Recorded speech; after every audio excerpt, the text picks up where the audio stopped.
Hello दोस्तों, नमस्ते।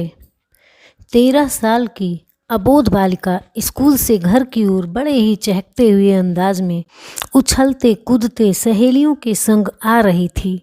जैसे ही घर पहुंची तो देखा बाबा आंगन में बैठे कुछ अजनबी लोगों से बतिया रहे थे। उम्र भले ही 13 की थी, मगर कद काठी कुछ ऐसी कि देखने पर ऐसा प्रतीत होता 15-16 साल की होगी। गोरी चिट्टी, आंखें बड़ी और भूरी हिरनी सी, कुछ विस्मित करने वाली। सीधे कंधे पर लटका बस्ता, अधखुले से बाल, एक चोटी अपनी जगह सही सलामत झूल रही थी और दूसरे के रिबन का कुछ अता पता ही नहीं था। अंदर घुसते ही उसने आओ देखा न ताओ सीधा बाबा से जा लिपटी और अपने बस्ते से स्कूल से मिली अपनी क्लास फ़ोटो दिखाने लगी। चैताली, अभी तुम अंदर जाओ, मैं बाद में तुम्हारी फ़ोटो देखूंगा। नहीं, आप अभी देखो। चैताली, अभी घर पर मेहमान आए हैं, हम आराम से बात करेंगे। बाबा, पहले पक्का वादा करो, तभी अंदर जाऊंगी। माँ किधर है? नज़र ही नहीं आ रही है। चैताली चैताली के बाबा कुछ नाराज़गी जताते हुए कहते हैं, ठीक है, जाती हूँ। चैताली अंदर चली जाती है। घर पर आए अपरिचित में से एक व्यक्ति कहता है, काफ़ी छोटी है आपकी बेटी चौधरी साहब। साथ ही बचपना तो खूब भरा है, कैसे घर गृहस्थी संभालेगी तुम्हारी बेटी? तुम चिंता ना करो सरकार, घर गृहस्थी की जिम्मेदारी पड़ने पर छोरी सब सीख जाती है। अब अपनी अपनी घरवालियों को ही देख लो। जब ब्याह के आई थी वे कौन सी ज़्यादा बड़ी थीं, मगर समय और जिम्मेदारियों ने सब सिखा दिया। चैताली के बाबा बनती बात बिगड़ न जाए इसलिए बात को संभालते हुए कहते हैं, चैताली की माँ, कुछ ज़रा चाय तो भिजवाना, कितना समय लग रहा है। आंगन से बैठे बैठे कुछ ऊंची आवाज़ में कहते हैं, सरकार, आपने छोरी देख ली, हमारा घर परिवार भी देख लिया। जब तक जलपान आ रहा है तब तक आगे की। चौधरी साहब, अगर रिश्ता पक्का हो गया तो ये ना समझना कि तुम्हारी छोरी को पढ़ने लिखने का मौका मिल जाएगा। आपने जितना पढ़ाया वही ज़्यादा हो गया है, हमसे उम्मीद ना करना। थोड़ा सा पढ़ने लिखने पर आजकल की छोरियों के नखरे बड़े हो जाते हैं, बात बात पर अपने पढ़ने का रौब झाड़ती फिरे हैं। अगर तुम्हारी छोरी ने जरा भी मीन मेक की तो अगले ही दिन तुम्हारी छोरी वापस आ जाएगी। ना ना सरकार, आपको कभी शिकायत का मौका ना मिलेगा। हमारी छोरी घनी समझदार है। चौधरी, वो तो दिख रहा है कितनी समझदार है। वो तो झोटरमल साहब जी ने रिश्ता बताया है तो छोरी देखने चले आए।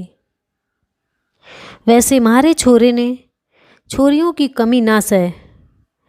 मारा छोरा कॉलेज में पढ़ावे से, घनी तनख्वाह है उसकी।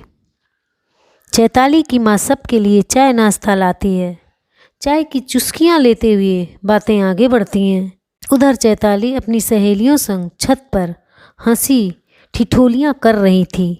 इस दुनिया के तौर तरीकों, रस्मों रिवाज और सब बातों से अनजान चैताली अपनी ही दुनिया में मशगूल थी। उसके सपने, उसकी भावनाएं, उसका उत्साह जो वह अक्सर खुली आंखों से देखा करती थी, अपनी दुनिया का स्केच वह खुद बना उसे रंगों से भरने का प्रयास करती। आंगन में चैताली के हाथ पीले होने की बातें तय की जा रही थीं। उधर चैताली अपने सहेलियों से अपने जीवन के रंगीन सपनों को बयां कर रही थी। आशा, तुझे पता है मैं खूब पढ़ना चाहती हूँ। तू देखना, मैं खूब पढ़ूंगी, अपने माँ बाप का खूब नाम रोशन करूंगी। एक दिन तुम सब मुझ पर गर्व करोगी। हमारे गांव के स्कूल में एक भी मास्टरानी नहीं है। तुम देखना, जब मैं पढ़ लिख जाऊंगी तो अपने ही गांव के स्कूल की लड़कियों को पढ़ाऊंगी। तब किसी के माँ बाप को चिंता ना रहेगी कि छोरी स्कूल में मास्टर साहब से कैसे पढ़ेगी। चैताली, बड़े बड़े सपने देखना बंद कर। हमारी ऐसी किस्मत कहाँ कि हम खूब पढ़ें। जिस दिन पापा को कोई अच्छा लड़का मिल गया वह हाथ पीले कर देंगे। आशा तू ठीक कह रही है, हमें तो अपना अच्छा बुरा सोचने का भी हक नहीं है। माँ हमारे लिए कुछ सोचेगी तो ये समाज उसे जीने नहीं देगा। मंजरी, तुम्हें याद है अपनी रेशमा? आशा कहती है। हाँ हाँ, तो बहुत अच्छे से याद है। कितने सपने थे उसकी आंखों में, चैताली की तरह। मगर हुआ क्या, हम सभी जानते हैं। उसके बापू ने एक अधेड़ से उसका ब्याह करा, उसकी ज़िंदगी दांव पर लगा दी। कहाँ वह मासूम सी 12 साल की लड़की, कहाँ वह बुढ़ऊ। पता नहीं कैसे होगी वह।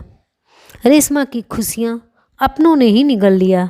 कभी कभी लगता है क्या वाकई में ये हमारे जन्मदाता हैं, हम इन्हीं की संतान हैं। समाज की बातों में अपनी फूल सी बच्ची का जीवन चूल्हे की दहकती चिंगारी में झोंक देते हैं। तुम दोनों ठीक कह रही हो। मुझे भी रेशमा की याद आती है। जब से उसकी शादी हुई है तब से एक बार भी लौट कर नहीं आई। हर साल अपने गांव में रेशमा जैसी ना जाने कितनी ही लड़कियां परिवार और समाज के नियमों के मकड़ जाल का शिकार हो जाती हैं। कोई कुछ नहीं कहता, बस बुत बंद तमाशा देखते हैं। समाज के नाम पर बेबुनियादी नियमों, परंपराओं, संस्कार आदि का चोला पहन तमाशबीन बनाने के अतिरिक्त आता ही क्या है। खेलने कूदने की उम्र में चूल्हा चौका, पति, नाते, रिश्ते, ना जाने किन किन जिम्मेदारियों में उलझा कर रख दिया जाता है। परिपक्व होने से पूर्व ही पंख कतर दिए जाते हैं। ना अपने मन से हंस सकते हैं और ना रो ही। तुम देखना आशा और मंजरी, मैं अपने साथ ऐसा ना होने दूंगी। मैं तो खूब पढ़ूंगी। मैंने तो बाबा से कह दिया है, मैं ना करूंगी शादी वादी। चैताली, तुम बुरा ना मानो तो कुछ कहूँ, आशा कहती है। हाँ कहो ना, भला मैं तुम्हारी बात का क्यों बुरा मानूंगी। तुम दोनों ही तो हो जो मेरी बातों को सुनते हो और समझते हो। बाकी सब तो मुझे पागल ही समझते हैं। टेढ़ा सा मुंह बना के कहती है। छोरी हो, क्या करोगी पढ़ लिख कर? ना बन रही कोई कलेक्टर वलेक्टर। अच्छा कहो, क्या कह रही थी? मैंने कल अपनी माँ और बाबा को बात करते हुए सुना था कि आज तुम्हारे घर कुछ मेहमान आ रहे हैं जो तुम्हें देखने आने वाले हैं। तुम्हारे बाबा तुम्हारी शादी की बात तय कर चुके हैं। अगर तुम उन्हें पसंद आ गई तो 2-3 महीने में तुम्हारे हाथ पीले कर सदा के लिए विदा कर दिया जाएगा। तुम्हारे घर के आंगन में जो लोग। आशा, तुमने गलत सुना है। शादी और मेरी? नहीं नहीं, बाबा मेरी शादी इतनी जल्दी नहीं करेंगे। पूरे आत्मविश्वास के साथ चैताली अपनी दोनों सहेलियों से कहती है। चैताली, तुम मानो या ना मानो, अब तुम्हारी मर्जी। मगर ऐसे ही तुम भी शायद थोड़े दिनों बाद हमसे काफ़ी दूर चली जाओगी।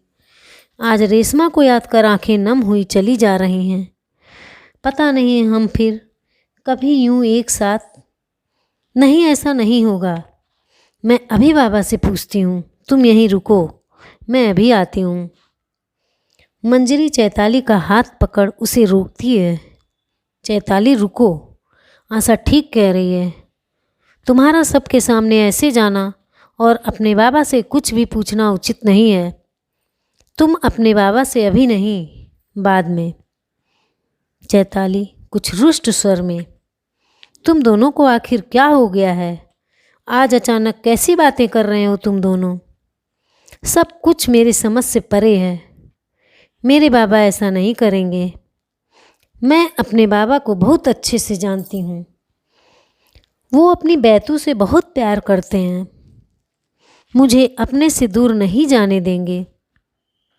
इधर चौधरी साहब और हीरामल एक दूसरे के गले लग रिश्ता तय होने की मुबारकबाद दे रहे थे। श्री रामल जी, आप पंडित जी से अच्छा सा मुहूर्त निकलवा लीजिए। फिर हम भी शादी की तैयारी में लगे। चैताली के पिता कहते हैं, तुम चिंता ना करो, पंडित का क्या, वो सब तो हम देख ही लेंगे। शादी की बात सुन चैताली के पैरों तले जमीन सरक गई। खूब मिन्नतें की, हाथ पैर जोड़े, मगर चैताली के पिता का दिल ना पसीजा। माँ बाबा के इस रूप को देख चैताली पूरी तरह टूट गई। अब न दिल में कोई अरमान था, ना कोई जज्बात। अपने कुचलते सपनों की धरा पर सिर्फ चलता फिरता पुतला थी। शादी का दिन भी आ गया। चैताली की हथेलियों में मेहंदी रची गई, हल्दी चढ़ी, बन्नी गाई गई। बारात का भी खूब धूमधाम से स्वागत हुआ। चैताली की डोली भी विदा हो गई।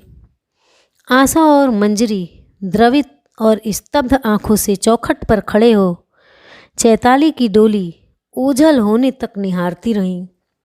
ब्याहता चैताली के इस जीवन सूची में सास ससुर पति के अतिरिक्त दादी सास, 4 ननद और 2 देवर भी हैं।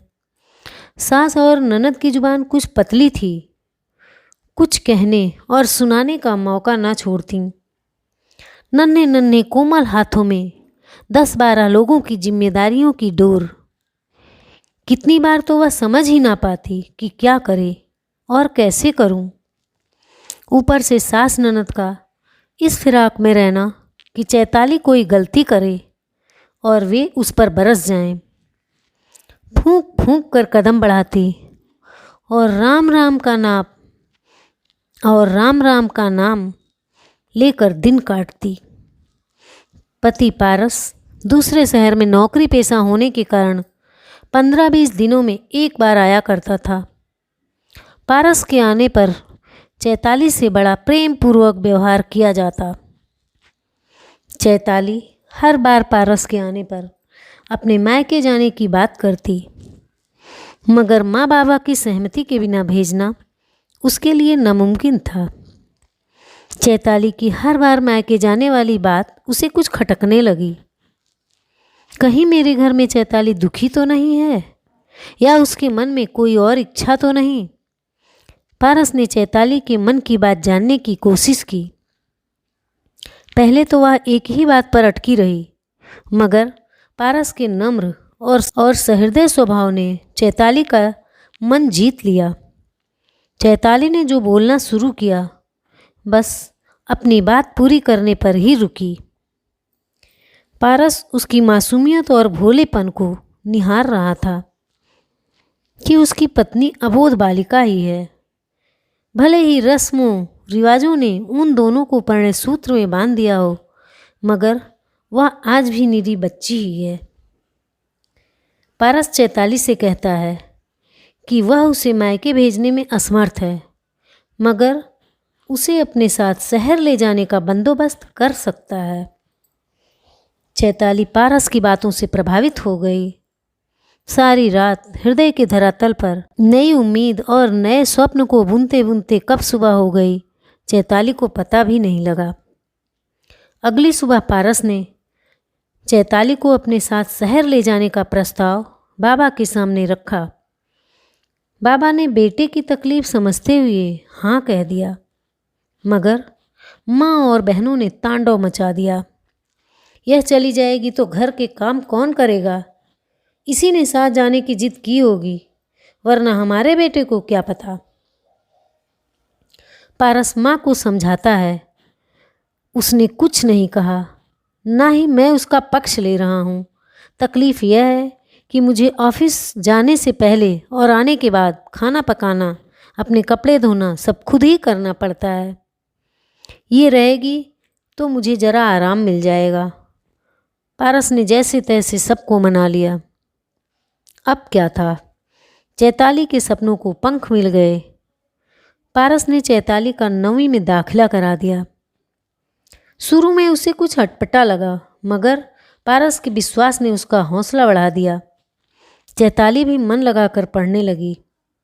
शाम को पारस के आने के पहले ही अपनी घर गृहस्थी का काम खत्म कर लेती, ताकि शाम को पारस पढ़ाई में उसकी मदद करे। घर से लाख बुलावा आने पर भी पारस कोई ना कोई बहाना बना देता। अब समय था चैताली की परीक्षा का। खूब मन लगाकर मेहनत की उसने। पारस चैताली का रिजल्ट देख भौचक्का रह गया। चैताली पूरी क्लास में प्रथम आई थी। सभी शिक्षक भी खुश थे उसके रिजल्ट से। पारस चैताली के दोनों हाथ अपने हाथों में ले कहता है, चैताली, मैं आज बहुत खुश हूँ। तुम जितना पढ़ना चाहती हो पढ़ो, जो करना चाहती हो करो। मैं कभी भी तुम्हारा हाथ नहीं रोकूंगा। अपने पंखों को थकने मत देना। चैताली ने जो रफ्तार पकड़ी, बस फिर रुकने का नाम ना लिया।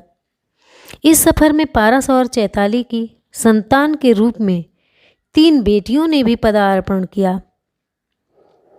बेटियों के जन्म पर सास ननद ने नाक मुंह सिकोड़ा, मगर किसी की चिंता किए बिना वह आगे बढ़ती रही।